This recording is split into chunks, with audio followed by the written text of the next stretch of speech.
துரோகத்தால் வளர்ந்த எடப்பாடி பழனிசாமி துரோகத்தை எதிர்த்து தொடங்கப்பட்ட இரட்டை இலையால் வீழ்ச்சியடைவார் என தெரிவித்திருக்கும் அமமுக பொதுச் செயலாளர் டிடிவி தினகரன் 40 தொகுதிகளிலும் அதிமுக வெற்றி பெறும் என எடப்பாடி பழனிசாமி பகல் கனவு காண்கிறார் எனவும் கூட்டணி குறித்து இப்போது அறிவிக்க முடியாது எனவும் தெரிவித்திருக்கிறார்.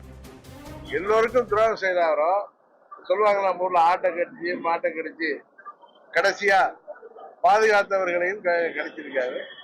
அதற்கான பலனை அவர் அனுபவிச்சுதான் ஆகணும். யார் அவங்களுக்கு இரட்டலை பெறுவதற்கு துணை இருந்தார்களோ அவர்களே அவர் பயந்து கொண்டிருக்கிறார்.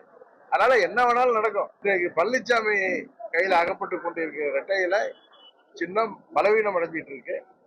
அதை யாரும் போய் இரட்டையிலையை முடக்க வேண்டிய அவசியம் இல்லை. என்னை பொறுத்தவரை தானாகவே இரட்டையிலேயே புரட்சி தலைவரின் வெற்றி சின்னமே, துரோகத்தை எதிர்த்து உருவாக்கிய புரட்சி தலைவர் உருவாக்கிய சின்னமே துரோகிகளை பழிதீர்த்து விடுங்கிறது தான் என்னுடைய கருத்து. அது விரைவில் நடக்கும்.